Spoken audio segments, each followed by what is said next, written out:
ಆತ್ಮೀಯ ವಿದ್ಯಾರ್ಥಿಗಳೇ, ಇಂದಿನ ಕ್ಲಾಸ್ನಲ್ಲಿ ನಾನು ನಿಮಗೆ ಬೂಸ್ಟ್ ಅಂತ ಹೇಳ್ತಾರಲ್ಲ ಆ ರೀತಿಯಾಗಿ ಕೊನೆಯ ಸುತ್ತಿಗೆ ಬಂದಿದ್ದೇನೆ. ಇವು MCQ ಕ್ವಶನ್ ಆಗಿರ್ಬೋದು, ಒಂದು ವಾಕ್ಯ ಉತ್ತರವಾಗಿರ್ಬೋದು. ಇಡೀ ನಮ್ಮ ಸಮಾಜ ವಿಜ್ಞಾನದಲ್ಲಿ ಎಲ್ಲವೊಂದು 4-5 ವಿಷಯ ಘಟನೆಗಳನ್ನು ನೆನಪಿಟ್ಕೊಳ್ಬೇಕಾಗ್ತದೆ, ಯುದ್ಧದ ಒಪ್ಪಂದಗಳು ನೆನಪಿಟ್ಕೊಳ್ಬೇಕಾಗ್ತದೆ. ಅಷ್ಟನ್ನು ಇಟ್ಕೊಂಡ್ರೆ ಸಮಾಜ ವಿಜ್ಞಾನದಲ್ಲಿ ಅಭ್ಯಾಸ ಮಾಡಲಿಕ್ಕೆ ಏನು ತೊಂದರೆ ಇಲ್ಲ ಅಂತ ನಾನು ಹೇಳ್ತೇನೆ. ಇವತ್ತಿನ ಪಾಠ ಅಧ್ಯಾಯ 1, ಇತಿಹಾಸ ವಿಭಾಗದಲ್ಲಿ ಭಾರತಕ್ಕೆ ಯುರೋಪಿಯನ್ನರ ಆಗಮನ. ಯಾರ ಆಗಮನ ಅಂದರೆ ಯುರೋಪಿಯನ್ನರ ಆಗಮನ. ಅಂತಾರಾಷ್ಟ್ರೀಯ ಸರಕು ವಿನಿಮಯ ಕೇಂದ್ರ ಅಂದ ಹೆಸರಾಗಿದ್ದಂತಹ ನಗರ ಯಾವುದು ಅಂತ ಕೇಳಿದರೆ ಕಾನ್ಸ್ಟ್ಯಾಂಟಿನೋಪಲ್ ನಗರ. ಎರಡನೇದಾಗಿ ಇದನ್ನು ಯುರೋಪಿನ ವ್ಯಾಪಾರ ಹೆಬ್ಬಾಗಿಲೆಂದೇ ಕರೆಯುತ್ತಿದ್ದರು. ಯಾವುದನ್ನು ಅಂದರೆ ಕಾನ್ಸ್ಟ್ಯಾಂಟಿನೋಪಲ್ ನಗರವನ್ನು ಯುರೋಪಿನ ವ್ಯಾಪಾರದ ಹೆಬ್ಬಾಗಿಲು. ಏಷ್ಯಾದ ವ್ಯಾಪಾರದ ಮೇಲೆ ಏಕಸ್ವಾಮ್ಯ ಸಾಧಿಸಿದ್ದವರು. ಏಷ್ಯಾದ ವ್ಯಾಪಾರದ ಮೇಲೆ ಏಕಸ್ವಾಮ್ಯ ಸಾಧಿಸಿದ್ದವರು ಯಾರಪ್ಪ ಅಂದರೆ ಅರಬ್ಬರು. ಇವರು ಯುರೋಪಿನ ವ್ಯಾಪಾರದ ಮೇಲೆ ಏಕಸ್ವಾಮ್ಯ ಸಾಧಿಸಿದ್ದರು. ಯುರೋಪಿನ ವ್ಯಾಪಾರದ ಮೇಲೆ ಯಾರಪ್ಪ ಏಕಸ್ವಾಮ್ಯ ಸಾಧಿಸಿದ್ರು ಅಂತಂದರೆ ಇಟಲಿಯ ವರ್ತಕರು. ಜೂನ್ 19ರಲ್ಲಿ ಈ ಪ್ರಶ್ನೆ ಪರೀಕ್ಷೆಗೆ ಬಂದಾಗಿದೆ. ಕಾನ್ಸ್ಟ್ಯಾಂಟಿನೋಪಲ್ ನಗರವನ್ನು ವಶಪಡಿಸಿಕೊಂಡವರು ಯಾರು ಅಂತ ಕೇಳ್ತಾರೆ. ಇಲ್ಲಿ ವಶಪಡಿಸಿಕೊಂಡವರು ಸೆಲ್ಜುಕಾ ಟರ್ಕ್ಸರು. ಯಾವಾಗ ಅಂದರೆ 1453ರಲ್ಲಿ. 1453ರಲ್ಲಿ. ಇದು ಜೂನ್ 20ರಲ್ಲಿ ಪ್ರಶ್ನೆ ಕೇಳಿದ್ದಾರೆ. ಆಟೋಮನ್ ಟರ್ಕರು ಕಾನ್ಸ್ಟ್ಯಾಂಟಿನೋಪಲನ್ನು ವಶಪಡಿಸಿಕೊಂಡದ್ದು ಯಾವಾಗ? 1453. ಭಾರತಕ್ಕೆ ಬಂದ ಮೊದಲ ಹಾಗೂ ಕೊನೆಯದಾಗಿ ಭಾರತ ತೊರೆದ ಯುರೋಪಿಯನ್ನರು. ಮೊದಲು ಬಂದವರು, ಕೊನೆಗೆ ಹೋದವರು ಯಾರು ಅಂತ ಕೇಳ್ತಾರೆ. ಪೋರ್ಚುಗೀಸರು. 1498ರಲ್ಲಿ ಭಾರತಕ್ಕೆ ಮೊದಲ ಬಾರಿ ಜಲಮಾರ್ಗ ಕಂಡುಹಿಡಿದ ಪೋರ್ಚುಗೀಸ್ ನಾವಿಕ.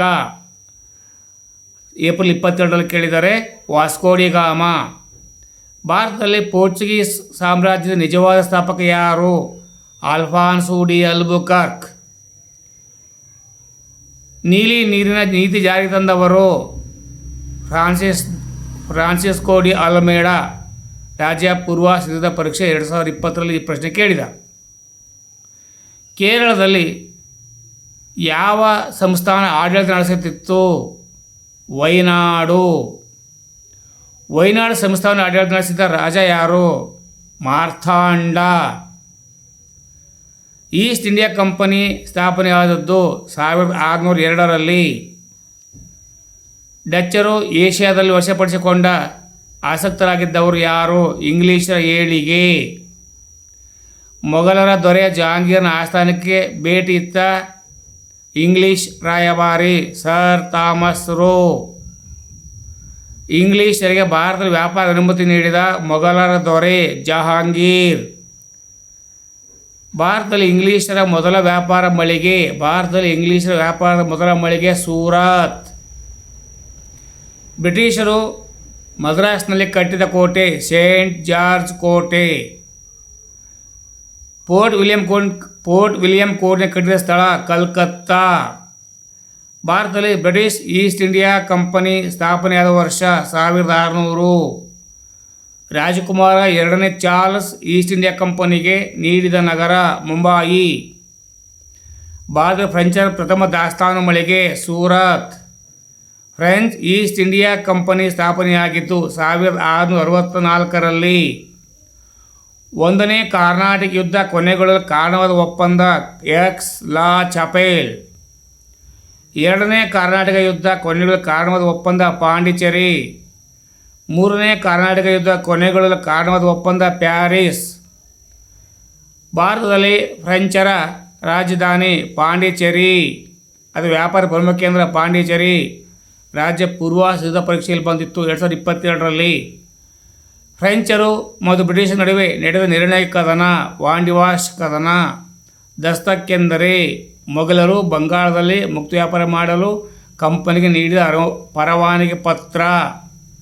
ಕಂಪನಿಯ ಮುಕ್ತ ವ್ಯಾಪಾರದ ಮಾಡಲು ಅನುಮತಿ ನೀಡಿದ ಮೊಘಲರ ದೊರೆ ಫಾರೂಕ್ ಸಿಯಾರಾ. ಪ್ಲಾಸ್ಟಿಕ್ ಕದನ ನಡೆದಿದ್ದು 1757 ಜೂನ್ 23. ಪ್ಲಾಸ್ಟಿಕ್ ಕದನ ಇವರ ಮಧ್ಯೆ ನಡೆಯಿತು. ಬಂಗಾಳದ ರಾಬರ್ಟ್ ಕ್ಲೈವ, ಬಂಗಾಳದ ಸಿರಾಜ್ ಉದ್ ದೌಲಾ ಹಾಗೂ ಬ್ರಿಟಿಷರ ಈಸ್ಟ್ ಇಂಡಿಯಾ ಕಂಪನಿ ಗುಮಾಸ್ತ ರಾಬರ್ಟ್ ಕ್ಲೈವ ಸೆಪ್ಟೆಂಬರ್ 21 ಕೇಳಿದ್ದಾರೆ.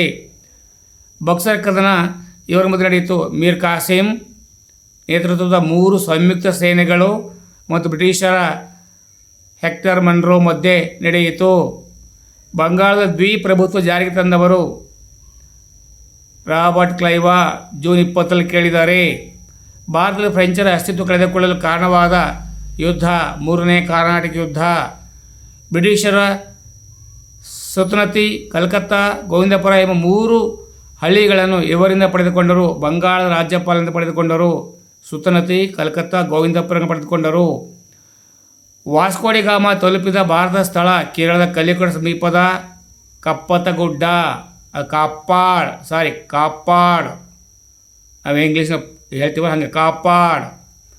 1510ರಲ್ಲಿ ಬಿಜಾಪುರ ಸುಲ್ತಾನನಿಂದ ಗೋವೆಯನ್ನು ವಶಪಡಿಸಿಕೊಂಡವನು ಆಲ್ಫಾನ್ಸೋ ಡಿ ಅಲ್ಬುಕರ್ಕ್. ಭಾರತ ಫ್ರೆಂಚರ ಮೊದಲ ದಾಸ್ತಾನು ಮಳಿಗೆ ಸೂರತ್. ಫ್ರೆಂಚರು ವಾಲಿಕೊಂಡಪುರಂ ಪಡೆದದ್ದು ಸ್ಥಳೀಯ ಮುಸ್ಲಿಂ ಅಧಿಕಾರಿಯಿಂದ. ಫ್ರೆಂಚರ ರಾಜಧಾನಿ ಪಾಂಡಿಚೇರಿ. ಭಾರತಕ್ಕೆ ಬಂದ ಫ್ರೆಂಚರ ಮೊದಲ ಗವರ್ನರ್ ಡೂಪ್ಲೆ 1741ರಲ್ಲಿ ಡಚ್ಚರ ಯುದ್ಧ ಸಾರಿದ್ದು ತಿರುವಾಂಕೂರಿನ ರಾಜನ ಮೇಲೆ. East India company Diwani Hakka ನೀಡಿದವನು 2ನೇ ಶಾ ಆಲಂ. ಬಂಗಾಳದ ದ್ವಿಪ್ರಭುತ್ವ ಪದ್ಧತಿ ಜಾರಿಗೆ ಬಂದದ್ದು 1765ರಲ್ಲಿ. ಭಾರತದ ಯಾವ ವಸ್ತು ಯುರೋಪಿನ ಬೇಡಿಕೆ ಇತ್ತು? ಮೆಣಸು, ಜೀರಿಗೆ, ದಾಲ್ಚಿನ್ನಿ, ಏಲಕ್ಕಿ, ಶುಂಠಿ, ಕಸಕಸೆ. ಕಾನ್ಸ್ಟಾಂಟಿನೋಪಲ್ ಯುರೋಪಿಯನ್ ವ್ಯಾಪಾರದ ಹೆಬ್ಬಾಗಿಲು ಎಂದು ಕರೆಯಲಾಗುತ್ತಿತ್ತು. ಏಕೆಂದರೆ ಇದು ಮಾರ್ಚ್ 2ರಲ್ಲಿ ಕೇಳಿದ್ದಾರೆ 20ನೇ ಇಸ್ವಿಯಲ್ಲಿ. ಯಾಕೆ ಕೇಳಿದರೆ? ಯಾಕೆಂದರೆ ಮೆಣಸು, ಜೀರಿಗೆ, ದಾಲ್ಚಿನ್ನಿ, ಏಲಕ್ಕಿ, ಶುಂಠಿ ಇವು ಬೇಡಿಕೆಗಳಿದ್ವು. ಕಾನ್ಸ್ಟಾಂಟಿನೋಪಲನ್ನು ಯುರೋಪಿನ ವ್ಯಾಪಾರ ಹೆಬ್ಬಾಗಿಲು ಕರೆಯಲಾಗುತ್ತಿತ್ತು. ಏಕೆಂದರೆ ಪೂರ್ವ ರಾಷ್ಟ್ರಗಳೊಂದಿಗೆ ವ್ಯಾಪಾರಕ್ಕಾಗಿ ಕಾನ್ಸ್ಟಾಂಟಿನೋಪಲನ್ನು ಭೂಮಾರ್ಗವಾಗಿದ್ದುದರಿಂದ ಕಾನ್ಸ್ಟಾಂಟಿನೋಪಲನ್ನು ಯುರೋಪಿಯನ್ ವ್ಯಾಪಾರದ ದ್ವಾರವೆಂದು ಪರಿಗಣಿಸಲಾಗುತ್ತಿತ್ತು. ಏಕೆಂದರೆ ಅಂದಾಗ ಯಾಕೆ ಅಂತ ಪ್ರಶ್ನೆ ನಾವು ಹೇಳ್ತಾರೆ ಅವರು, ಅದು ಕೂತ ಬರಿಬೇಕು. ಯಾಕಪ್ಪ ಅಂದರೆ ಅಂತಾರಾಷ್ಟ್ರೀಯ ವ್ಯಾಪಾರ ಮಾರ್ಗಗಳ ಕೇಂದ್ರವಾಗಿದ್ದುದರಿಂದ. ವಿದ್ಯಾರ್ಥಿಗಳೇ, ಇದು SSLC ಪರೀಕ್ಷೆಗೆ ಮಾತ್ರ ಅಲ್ಲ, ಮುಂದೆ ನೀವು BEd ಅಥವಾ DEd ಮಾಡಿದಾಗ TET ಪರೀಕ್ಷೆಯು ಕೂಡ ಇದು ಅನುಕೂಲ ಆಗುತ್ತೆ ಅಂತ ನಾನು ನಿಮಗೆ ಹೇಳಲಿಕ್ಕೆ ಬಯಸ್ತೇನೆ. ತಾವು ಓದಿ ತಮ್ಮ ಗೆಳೆಯರಿಗೆ ಶೇರ್ ಮಾಡಿ. ಧನ್ಯವಾದಗಳು. ನಾಳಿನ ಕ್ಲಾಸ್ನಲ್ಲಿ ಮುಂದಿನ ಪಾಠ ತೆಗೆದುಕೊಂಡು ಬರ್ತೇನೆ.